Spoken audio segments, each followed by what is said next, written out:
sabi rito, no?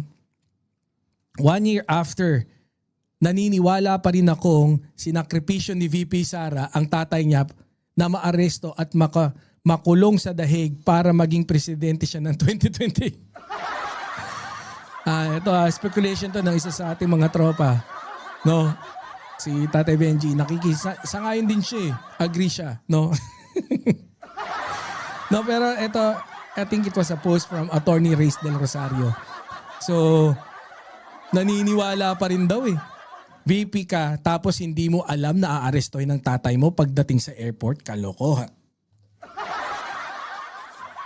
Eh, kayo ba? Naniniwala ba kayo? Parang ipinain, no?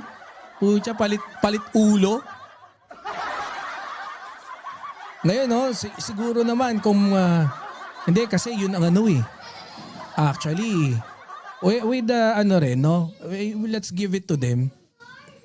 Nung nagkaroon ng nung nadakip si ano, pucha, may isang beses or isang araw na kung saan nagrally sila simultaneous, no? Buong Pilipinas. Pucha, ang laki talaga ng nalikom nila na na bilang, 'di ba? Na headline yun sa iba't ibang mga international news. Pero ganun pa rin. Ang laki talaga ng bilang nung nagrally noon. Marami man nakisimpatya.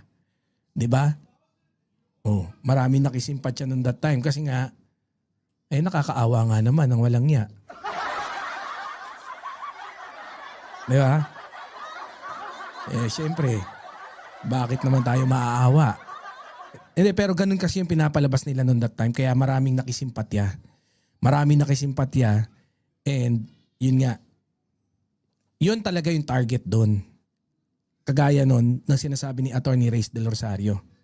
So, 1 year after, naniniwala pa rin daw siya, sinakripisyo ni Sara para mag-gain yung mga following ng mga ng mga talaga DDS maging mas solid. Yung mga tahimik lang, nautuin din, yung hindi nakikialam sa politika, tapos utuin, mapapanood nila, kunyari, lalo na yung mga ibang OFW yung tukmol. Diba? Oh, madami nagkapera. Madami nagkapera, sabi ni Ma'am Maria. Marami nagsamantala niya, may nagbenta pa ng mga libro. Diba? Oh. Tapos, syempre, nagkaroon ng mautog. Diba? Mga mautog-mautog. Iba-ibang na branch. Ucha. Tapos, pinagkakitaan nila yan. Diba? Kaya ako, I agree with this. Kayo ba? Naniniwala rin ba kayo? No? Ito actually I believe na discuss ko rin 'to na talagang gamit. 'Di ba? Nakita niyo naman yung reaction niya nung ikinulong o kinontempt sino ba yung niya? Yung assistant niya kanang kamay niya. I-contempt dun sa Congress. Pucha, nagwala Napraning, naulol 'di ba? Naulol si Sara DDS pero nung yung tatay niya ang nadali, pucha parang wala lang. Cool lang siya DDS utakluga. Oh, maraming tokmol tol Banat Boy. Oo, marami talagang tokmol. Marami talagang mga ganyan, no? So, ako naniniwala ako dito. To.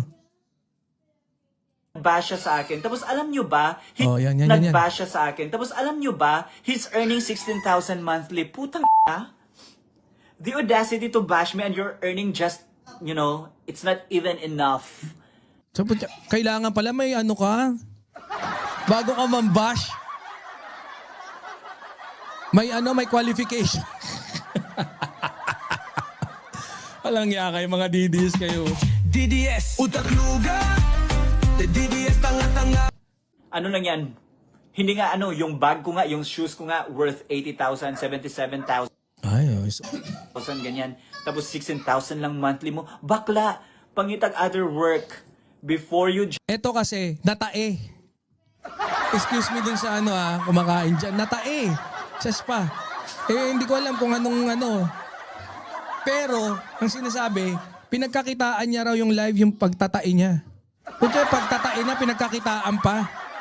Pinagkakitaan sa mga, mga subscriber niya na DDS. DDS, utak luga. Ano lang yan ito mga DDS na to? Oh. judge me, make sure that you are better than me in all aspects. Oh, si ako, pwede ako mang-asar ha. DDS, utak luga. Kasi kung nakikita ko na you're not Pwede ako ha. Oh, yan ha. Better than him daw eh. Siyempre, putya lang nga namang hindi ako better than you. Oh. even, your shoes are not even worth it. I don't make Pag mamabash ka, dapat yung shoes daw is not even worth. Paano kung nakapaa? Pero gigil na mang-asar. Kailangan na bibili mo ng sapatos daw. Worth it daw yung sapatos dapat. battle to you. Hmm. So guys, send more stars. Magsaglit lang yung pinagpakita doon. Ito nga kasi nataisas pa eh. Post ko. Ano ba sabi ko dyan? Tamo, 77 likes lang. Buisit na yan. Sabi kasi rito, ayan o. Ba't ba hindi ano? Oh. Grabe, ang pasabog ni Cho Moreno. Eksplosibo. Nagkalat ng balita eh. Ayan. Oh, puntahan nyo, like nyo na! Asa ba yung sinabi ko? Wala na tuloy. Ito sabi ko hindi porkit kulay tae, amoy tae, mukhang tae, tae na. Minsan, buris. Wala pa. Pangit pa. Kadiri mo dyan. O sige, punta na tayo rito. Ginagawa na wala tayong nakikita na Ma'am Jennifer. ginagawa ng administrasyon. Ang banta ng giyera, narinig na natin yan noong taong 2022 pa lang. Nakita na natin yan sa lahat ng mga briefers, lalo-lalo na yung galing sa mga foreign governments, na meron silang tinitingnan na posibleng giyera ng taon na 2025. Kita nyo? 2022 pa lang nakita na nila. At ang hula nila sa 2025, nagpatawas. Pinatak yung kandila. Putya, magkakagera sa 2025. Ayon dito sa tawas. Ayan Iran West tsaka Israel. Hayop na yan. Isang year lang ang ligas, kumbaga. Ang ligas sa tuig na noong 2022 pa lang, naghanda na ang pamahalaan na ito. Pero wala tayong nakitang paganda at wala tayong nakikita na Boris talaga. pagbibigay man Sorry. lang ng solusyon sa mangyayaring problema. Yan wala daw. Nakita nyo na yung mga binalita natin kanina. Palace Press Officer Claire Caso said the government was closely monitoring the situation as it assured the public that the country has a sufficient supply of fuel and basic commodities. So, no need para mag-panic buying. So, yan. Isa na yan. Eto, sabi rito, just in, Executive Secretary Ralph Recto announces 5,000 fuel subsidy for PUV drivers starting next week via, yan. So, ayan, may subsidiya na. Sa mga 5,000. Puwera pa yung pagbawas sa excise tax. Dahil inapprove na rin yung Kamara. Si Senator Risa Hontiveros, hindi niya alam na magkakagera. Hindi rin alam na magre-retaliate. Pero si Sara, 2022 alam na.